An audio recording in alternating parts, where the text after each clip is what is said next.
Okay, super, super. So what is it that you do, Ajay? Marathons, triathlons, both, or that Yeah. and something else? So the story is a little interesting, MD. I started this in 2009 in Bangalore. Oh, okay. Yeah, in Bangalore. So prior to that, I would, of course, run around 3 kilometers in Chennai, and that was just, I guess, something that I always did. That I enjoyed the outdoors and running. But in 2009, I was sitting at Cafe Coffee Day on, I think, I don't know which road, Hutchins Road or somewhere. There's a Cafe Coffee Day, having a coffee, and there was this flyer which said, "Take part in a midnight marathon." A half marathon, a 5 kilometer, 10 and a half. Yeah. So my intelligent Malayali brain, half Malayali brain, other half is Anglo-Indian, said, hey, how difficult if I do 3 kilometers every day, multiplied by 721 should be a cakewalk. Simple maths on a piece of paper, simple maths back of the mind of the envelope is so easy to do. So I just enrolled for that and, got a confirmation. They gave me a tag, a bib and all that. First time I tried with the bib. And I landed up, this was somewhere, I think, near Whitefield. The run was near Whitefield. I know. I think it was organized by Runners for Life. The Runners for Life. It was a long way back. I think so. And midnight, the weather was awesome. So I had 2 layers of clothing in terms of t-shirt, had a heavy steel watch, and it was a 5.5 4 times, a 5.5 return, 5.5 return. So, and it was nice. They had a band playing, they had a live band playing, and the atmosphere was awesome. There were ladies in saris, they brought cokes and fries, and they were eating that and walking. So, I mean, it just appeared to be one gala midnight, really. And they had cordoned off one side of the road, obviously, for the running, and they had police, the cops, etc., which was very nice. So I started off, did a 5.5.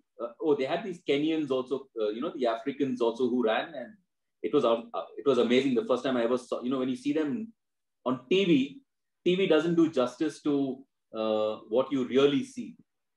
The minute they started, they disappeared.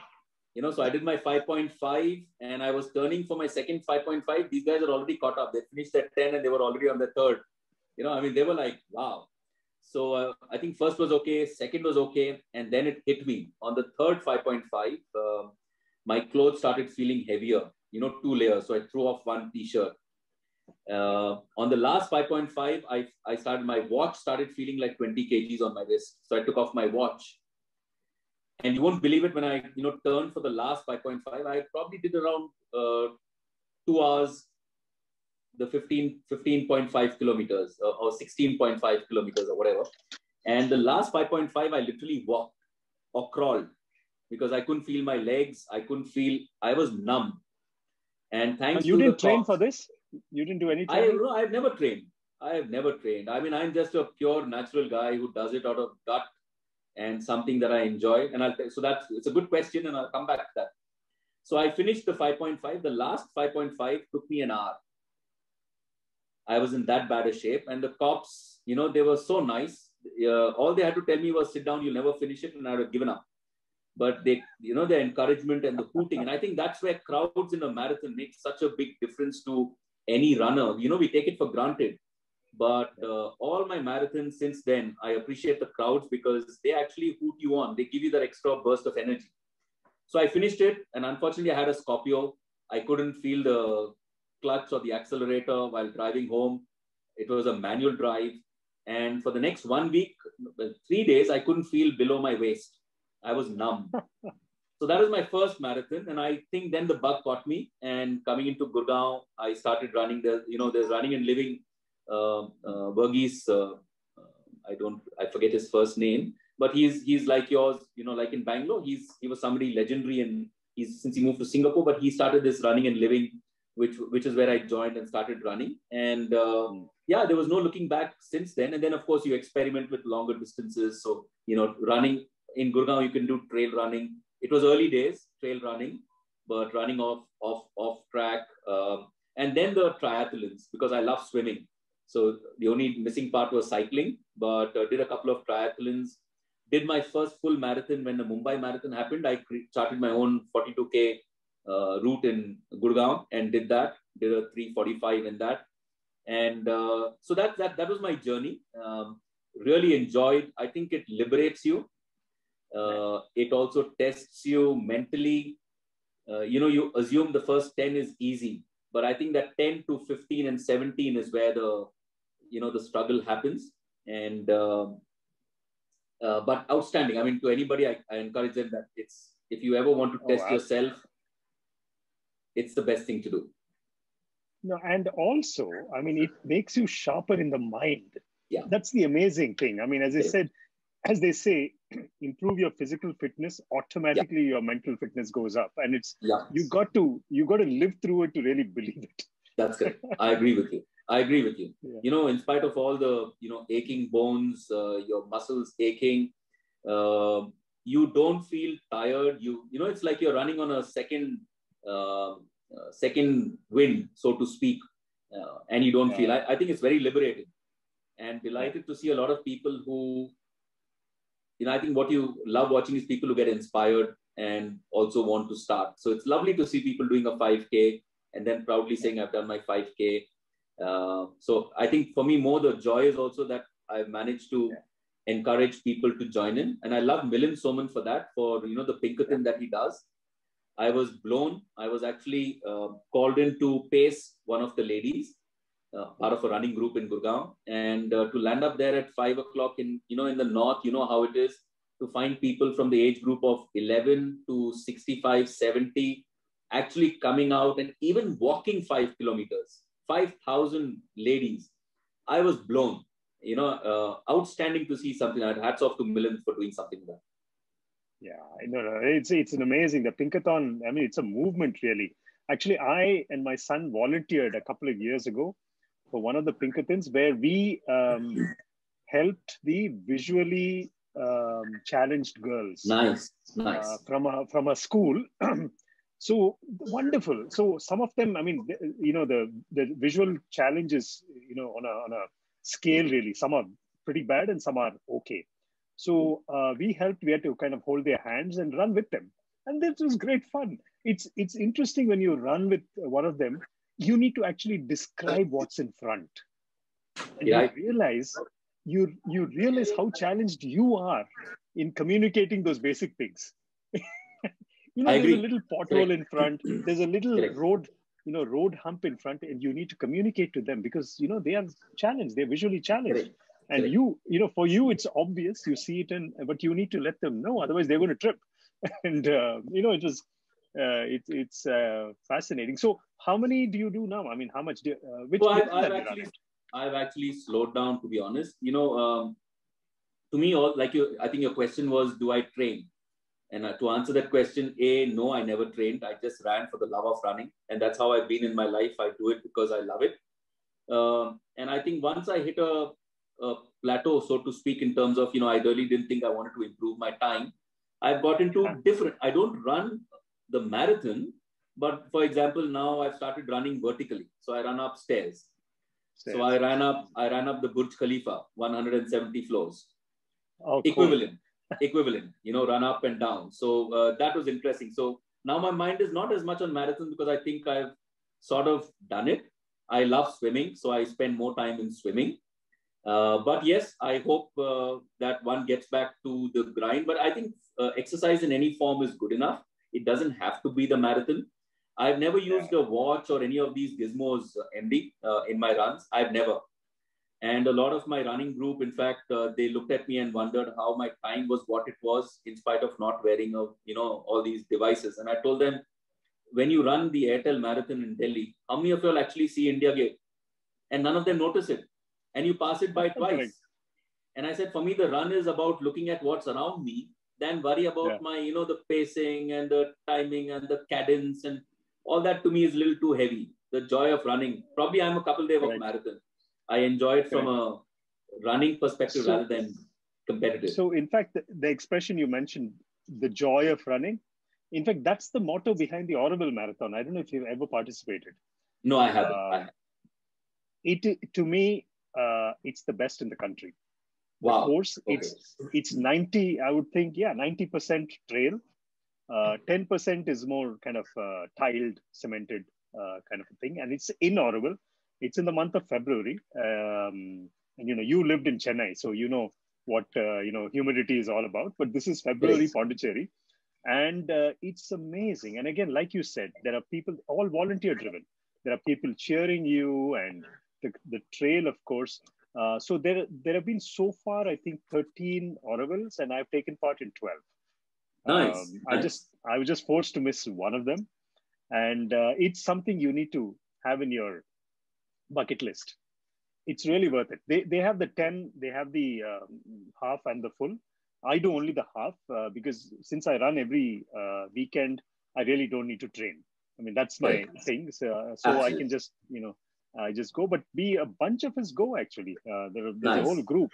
Nice. We all, we love the drive to Auroville, taking part, coming back. So it's awesome. It's nice. Unfortunately, I haven't even thought about triathlons because unfortunately, I'm not a great swimmer. I cycle a lot, but not a great swimmer. In fact, 5 laps, maybe 4.5 laps, and I'm out of breath. Obviously, it's some technique issue, and I've not kind of got myself to fixing it.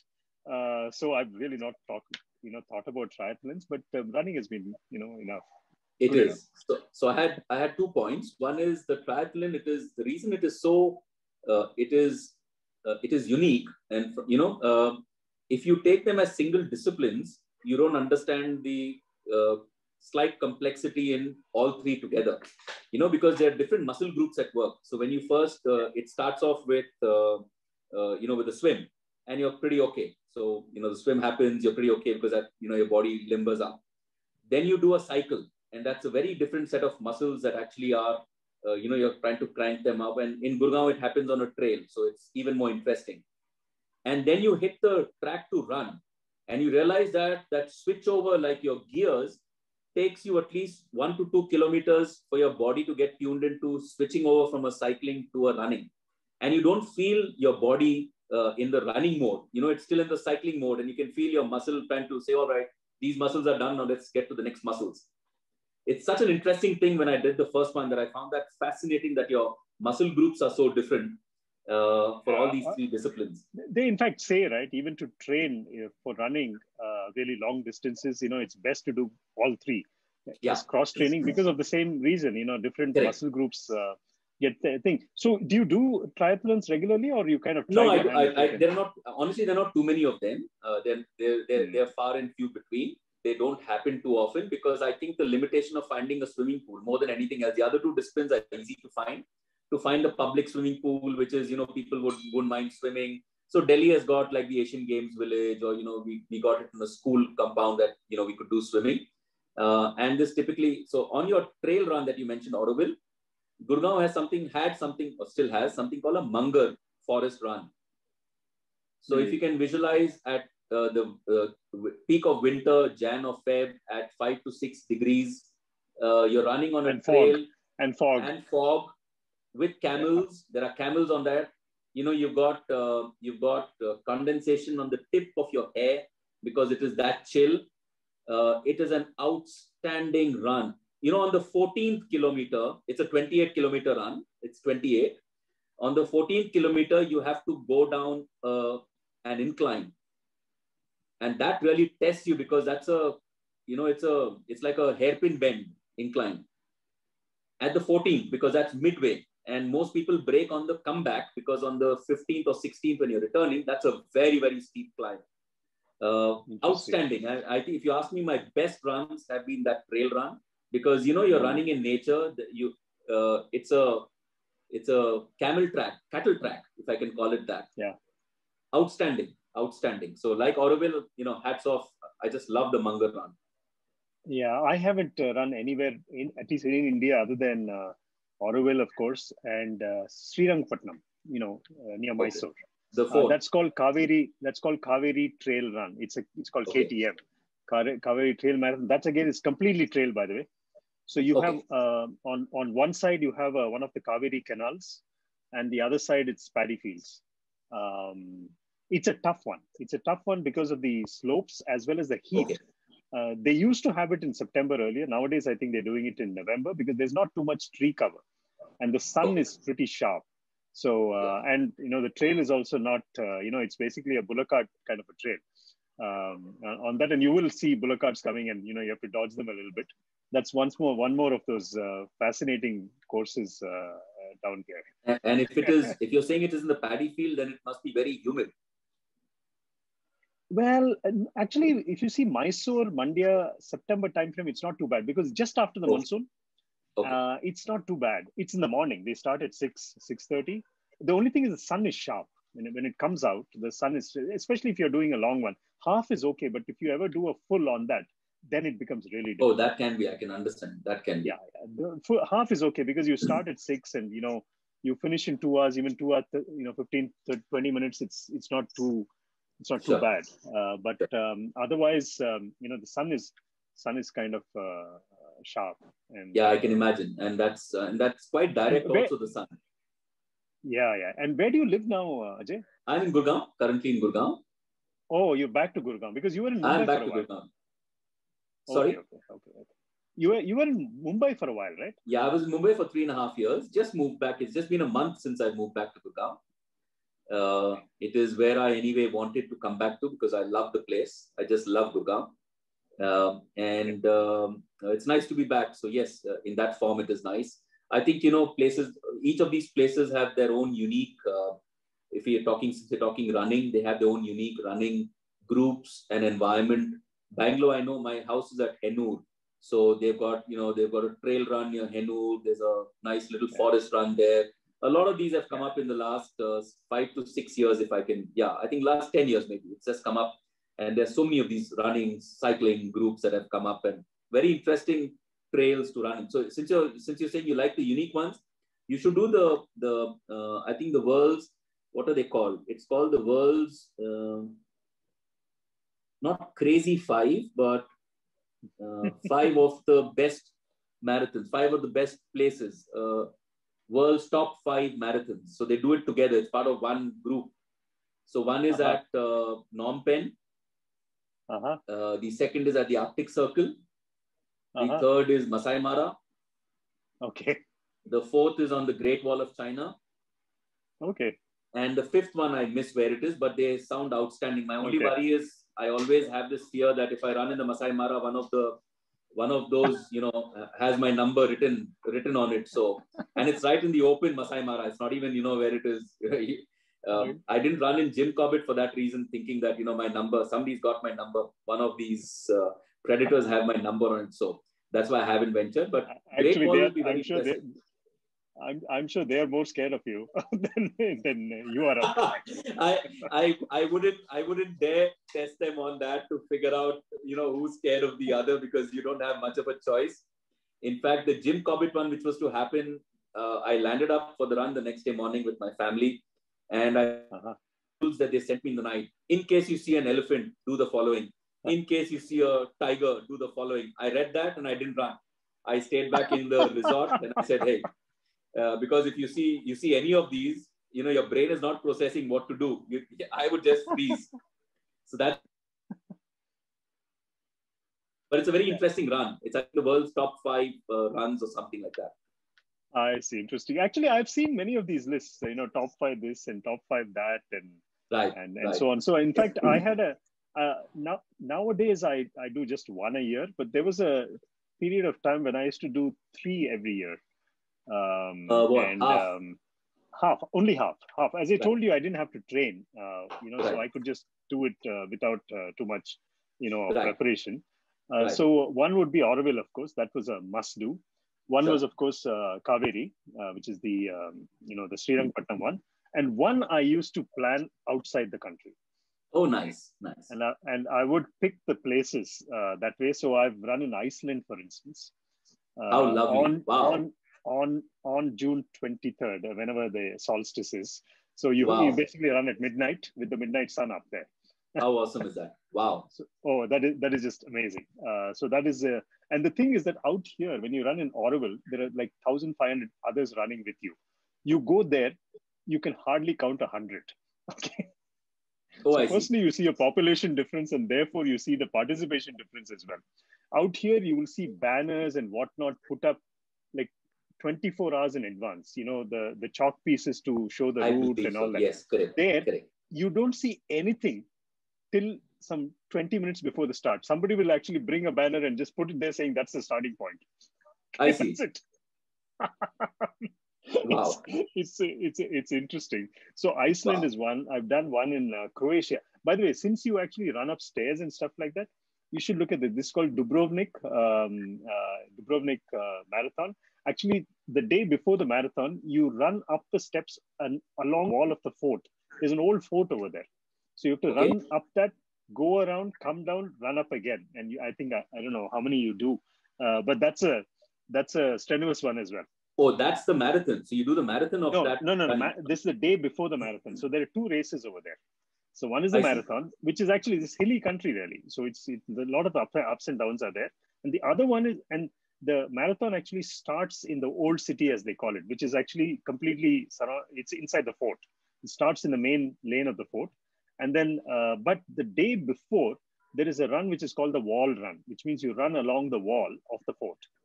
So you have to do both, or it's a choice? No, you don't have to. You have a choice. I didn't know about the first one. So that's why I did only the second. Ajay, are you there? I think your internet faded for a while. Yeah, I can hear you. I think yours went off a bit. I can hear you. Okay, fine. So anyway, good. So that's nice.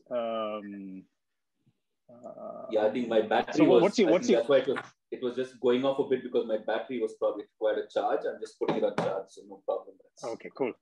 Just a minute. Cool. So what's your next one? Where's your next run?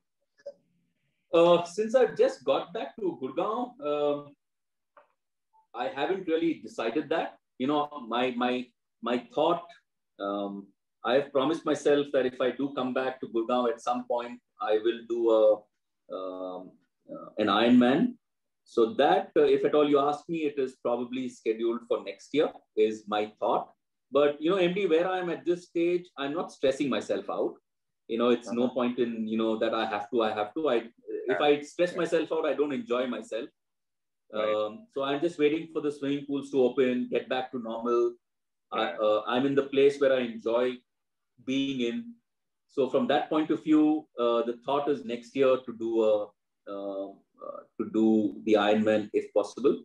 It requires a lot of preparation, but that requires training. That's what I was going to say. It will require prep. Yeah, that requires. I mean, that I can't do just on the on the fly, just deciding to to do it. It requires training, but the good part is there are a lot of guys over here who have done it. Some of them actually do coaching. They coach you for the Ironman, and I plan to do it right. So that's the excitement to do something of that distance. Let's see, that's next year. So for this year, it was probably just to get back into the groove. Yeah. So one final question related to this. I think we are kind of at 7:27 now. Okay. One final question. How inspired is your team, all your team members, after seeing you, do so much, triathlons and marathons? Do they join you? Do they get inspired or do they get scared? They get inspired by congratulating you and sitting back on the couch. So it's, well, I think if you ask me in my previous, with L&T, Shrikant Joshi, who's the MD and CEO of L&T, I worked, it's my third assignment with him. So Shrikant actually has taken on running with a vengeance. He did his first 10 kilometers. He has just transformed himself. And if you ask me, I think just one having done it I'm happy to see him having changed the way he is, that he has run and he's excited. He's done a run. He never expected that he would do it. His sons ran. But it is outstanding to see him run and proudly, you can see the improvement in his overall, the physique and et cetera, et cetera. So to me, that's success. That happy to see even one having taken it off. Lovely.